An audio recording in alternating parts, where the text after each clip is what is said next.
The tradition is that she'll begin the process of wearing a lip plate.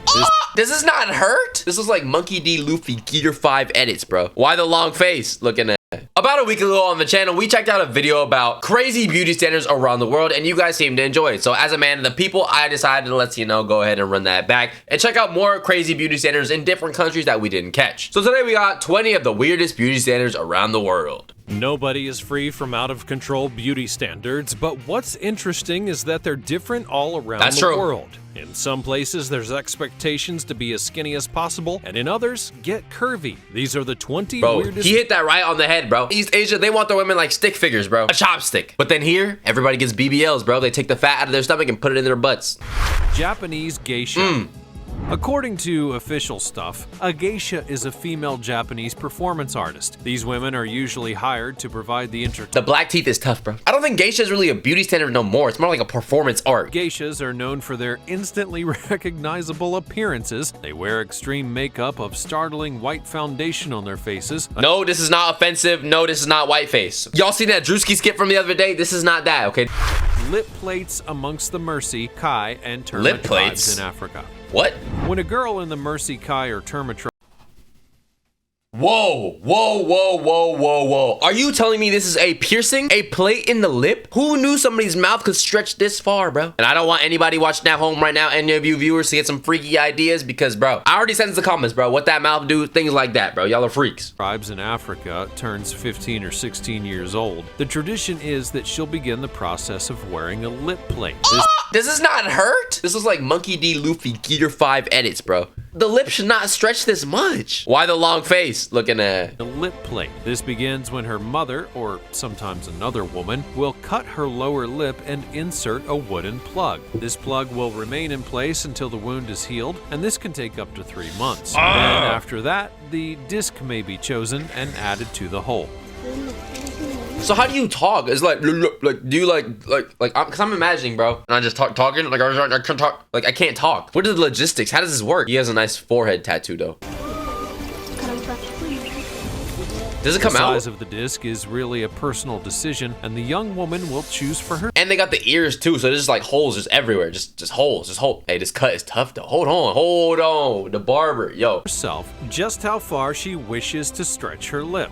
The discs begin off smaller and then are gradually increased by size until the desired disc is reached. Some of the girls may continue to add larger discs up to around 12 centimeters in diameter. This is not necessarily what is required by any means. It's personal, and many will stop at a much smaller disc size. In America, they see big butts, they see boobs and things like that, you know, skinny body with a fit, athletic or something. I don't know. But then here it's like, damn, bro. You seen Shorty yesterday, bro? She got that big ass lip plate, bro. I want that. I need her. I need my plates fat. Maybe I just need to stop talking. These lip plates actually carry a number of significant meanings for these women. It's a symbol of beauty, it's a commitment to the woman's husband, and she will traditionally wear it when she serves him food. It is a powerful indicator of their identity and the membership of their tribe.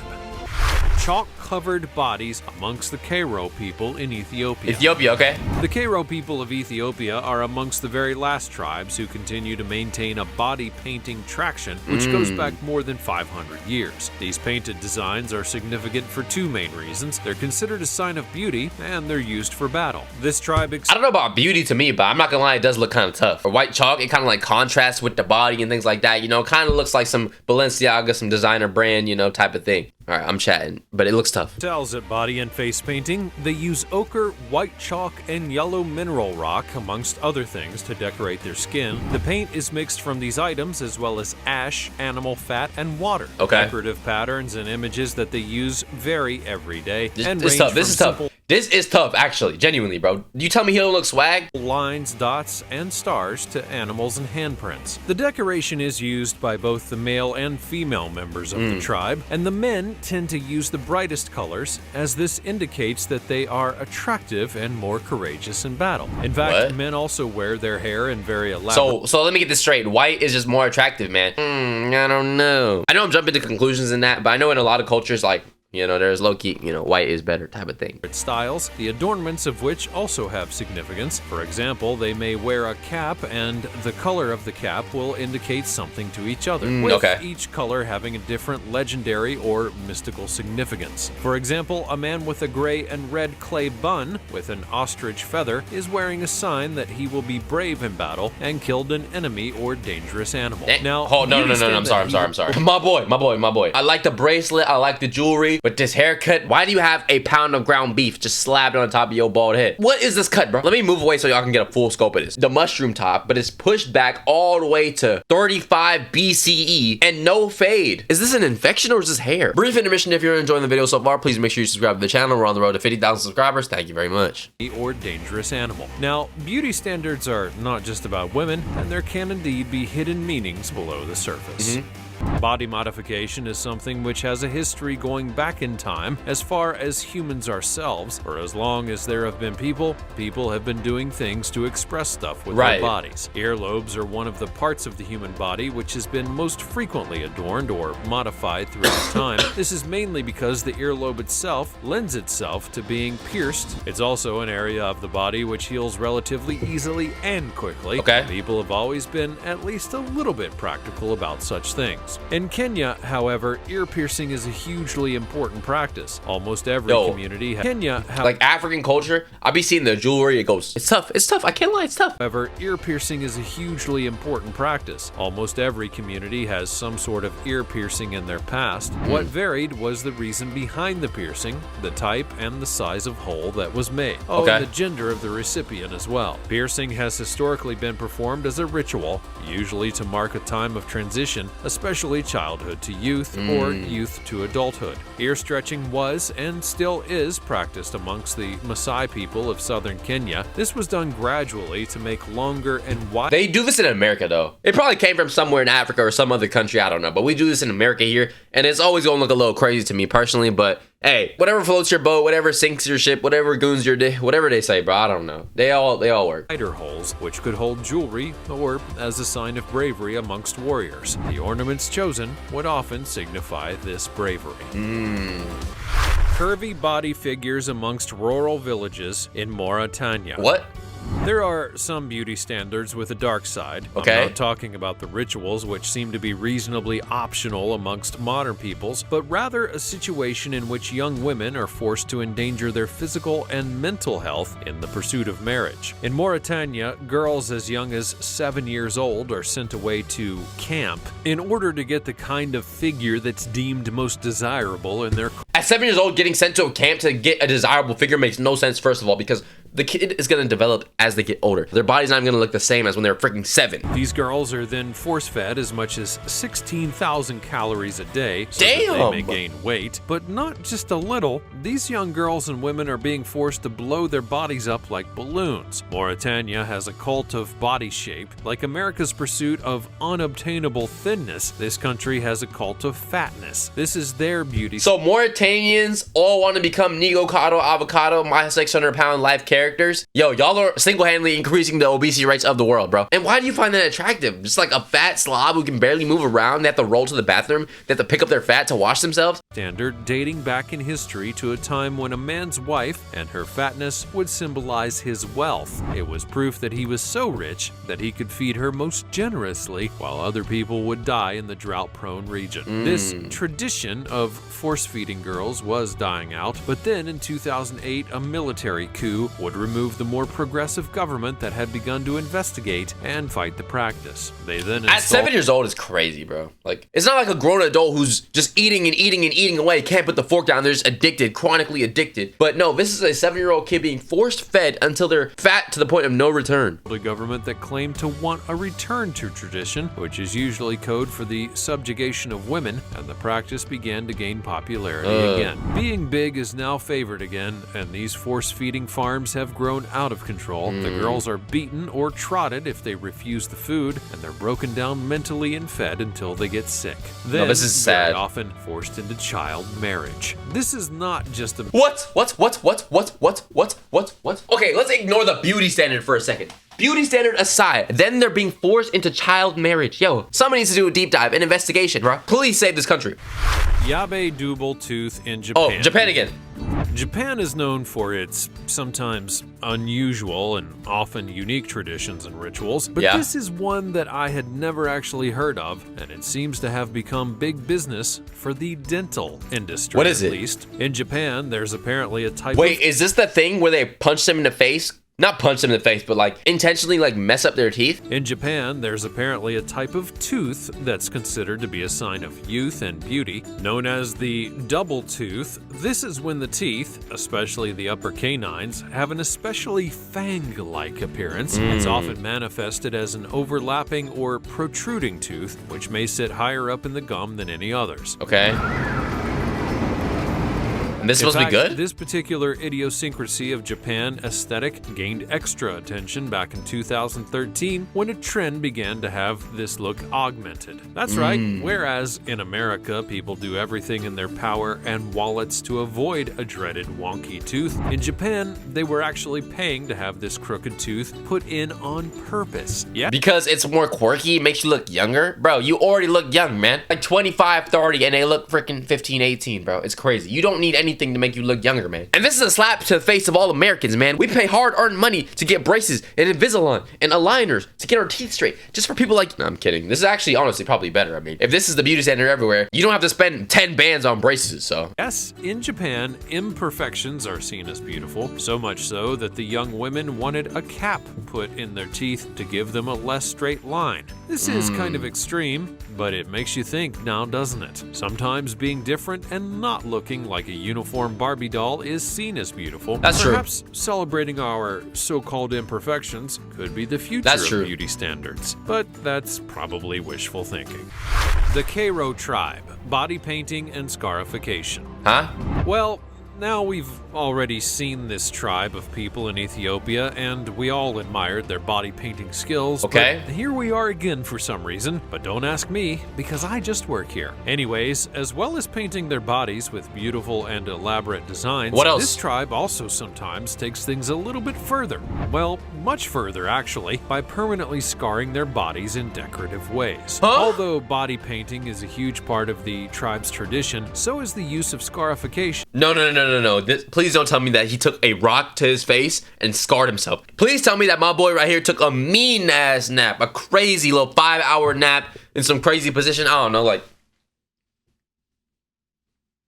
Y'all ever have one of those sleeps where it's like you have marks all over your body? You know you slept good. The men in the tribe will inflict lacerations and cuts on their skin, which will then No, I'm not showing you that. I cannot show that. Wow. heal and produce scars. These are considered to be signs of courage amongst the people. The scarification on a man's chest is actually rather symbolic. It indicates that he has killed enemies from other tribes and shows that he is highly respected in his own tribe. So this is tough in the Karo tribe of Ethiopia, bro. It's basically like the teardrop tattoo. When you catch a hat, you kill somebody.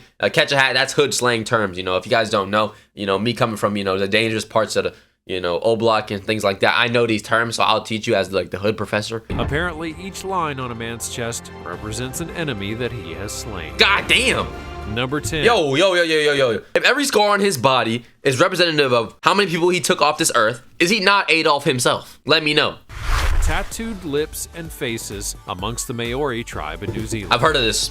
Tattooing is a hugely important part of the Maori culture, and the tattooing of the face and head is considered especially sacred amongst their people. Moko, or facial tattoos, on women tend to be just on the chin area, whereas on men, their moko usually covers the entire face. There's a huge... I'm kind of confused. Like, okay, so this is New Zealand, right? But New Zealand is Europe. but these people don't look necessarily like European to me, right? Like, never mind, let me stop talking. It's in freaking Oceania. Amount of symbolism bound up in these tattoos. They represent a whole heritage and history, as well as their sacred meanings. To the Maori people, the moko is also now a symbol of post-colonialism, a culture and tradition that was almost completely eradicated under the colonization and practices of missionaries has been brought back to life for the Maori. If anybody here watching this video is Maori or from New Zealand, what language is their main language? Are they speaking English? It's close to Australia. Australia speaks English. So do they have like a little Australian English accent? Because they kind of honestly remind me a little bit of like Native Americans. Who is like native to Australia? Is it not white people? Late 20th century, there's been a massive resurgence in taking the moko amongst the Maori people. Both men and women have decided to reclaim their heritage through this nose surgery in Iran. What? In Iran, women must wear the hijab. This is a headscarf that covers their head and hair. So, somewhat bizarrely, this has been connected with a huge increase in rhinoplasty. That is the nose job. According to some media interpretations of the trend, the wearing of the hijab has led many women to seek and make a fashion statement in other ways, and apparently this means that they are, rather dramatically, adjusting their noses with plastic surgery. While there is evidence of an increase in the use I genuinely don't understand any of the correlation between those two things. Plastic surgery, on faces in particular, it's tricky to establish exactly what causes it. Iran may now be called the nose job capital of the world, but Iranian women are subject to as many pressures and beauty standards as any woman anywhere else. The alteration of noses on a large scale may simply be indicative of that beauty standard from the more wide world, affecting the way that women see themselves here like everywhere else. Bro, anytime I see somebody get like a nose job or some type of like plastic surgery on their face, I always think like, what happens when they have a kid and that kid just has that feature they hated? Like, do they teach the kid to love themselves, or they teach the kid to like get surgery like them? Or the kid is gonna be like, Mom, why is my nose so big? And then the mom's gonna be like, who's gonna tell him? Tooth filing ceremony in Bali, Indonesia. What? Between the ages of 6 years old and 18 years old, girls in Bali may undergo a ritual in which they have their teeth filed. Now, it may sound strange, but it has been a part of this culture for generations. Teeth and the filing? whole thing is actually a really lengthy... Bro, stop, bro. Bro, this stuff just makes me feel weird, bro. I'm sorry, it makes me feel weird inside. Ritual way beyond the bit where they file the kid's front teeth. It's a whole ceremony in which the child wears fancy robes. They're laid down on a special mat. There are women surrounding her, and music is played. Bro, like, why? I genuinely... Explain. The priest Yo, stop showing me clips. Yo, respectfully. Video guy who made this video, please. We don't need to see more of it. We know what it is. We heard it. There are women surrounding her, and they must eat special foods with 6 different tastes: sweet, salty, spicy, bitter, sour, and burnt. And then apparently they're good to go for life. At the very least, this headdress is tough. I'm not gonna lie. This fit is tough. I mean, you do kind of look like a pineapple a little bit, like SpongeBob's house, but it's fire nonetheless. Fair skin Korean. Fair skin. In South Korea, there's a beauty standard which is rooted in racism. The desire to have the whitest skin possible is a strong beauty standard in South Korean culture, but it's also problematic as it's... Yo, Koreans, bro. People will be like, it's not because of white people, blah, blah, blah. It's actually because of this and this and that. But hey, according to this guy right here, it's rooted in racism. So he said it, not me. Based on colorist. This is racism that regards paler complexions as preferable, and this is usually within ethnic groups in which some members are treated better on the account of their lighter skin. In Korea, there's a fashion trend toward having the palest complexion, and this is not only propped up by the cosmetics industry there, it's also actively promoted by it, selling huge quantities of products that purport to give skin a lightening effect. Lightning, transparent skin. Actually, besides that, bro, they be bleaching, bro. Well and truly warp the sense of self-esteem amongst Korean women, and this is an unethical and impossible beauty standard that's being promoted to unscrupulous cosmetic companies in order to make pursuit of bigger profit margins. They are literally like advertising women, or men actually too, in Korea, China, or other East Asian countries to become white to the point where they're almost translucent. Dasanach tribe turns trash into beautiful jewelry. What? One man's trash is another man's treasure. Yes. Or whatever that naff saying is. Yes, the Dasanach tribe of Ethiopia used stuff that they found lying about. Damn, Ethiopia low-key, like, they got it with this, like, beauty center stuff. This is like the 3rd or 4th time they've been in this video. That they've scavenged in order to create beautiful and unique headdresses. While recycling is currently very much in vogue, this sort of thing is something that the shabby old tabloids just love to get a hold of and crank it. Whoa, bro. Yo. This blur is not enough, bro. Like, you need to blur more than this, bro. Out as a story, apparently.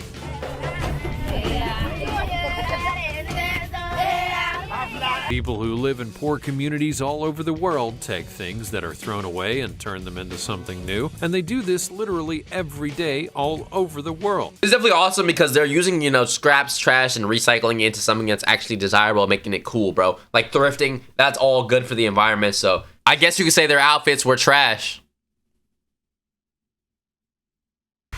The changing face of beauty in Northeast India. What? Sometimes things can change. That is the truth of many beauty standards in the end. Yeah. Fashions change, ideas come and go. And bro, even in America, I think like fat people used to be more desirable back in the day. Then it became skinnier. Then from skinny went to like some type of like curvature. You know, it just changes. cultures will get lost in the mess of modernization. That's what's happened to the Apatani tribe of the Zero Valley in Northeast India. This once closed-off community had a very distinct style of beauty. What? The women had facial tattoos, earplugs, and nose plugs made out of nose plugs? You can't even sniff anything, bro. I know a couple people who are addicted to Diet Coke, and they could use these nose plugs personally. wooden discs, and they wore the traditional dress of the tribe that was handmade in the village. I mean, the fit's hard. I don't know about the nose then, plugs. Things began to change, and nowadays only the very oldest remaining members of this tribe will still bear the marks of their once. I'm not gonna lie, okay, the nose plugs when they're like shorter like this is low-key tough. It kind of just looks like a big nose piercing, but like this is a little too big. Proud ancestors of beauty and identity. The elderly women who still wear the tattoo and nose plugs lament the shift in fashion amongst the younger generations, saying that their young women no longer look like Apatani women. They have shunned the beauty standards of the past and now wear Indian clothes, no longer having the tattoos and piercings of their culture. They say that the young Apatani look like they could be from any other tribe, and it's a sad situation for the older generations. But should beauty standards be dictated by history, or is there perhaps some room for change?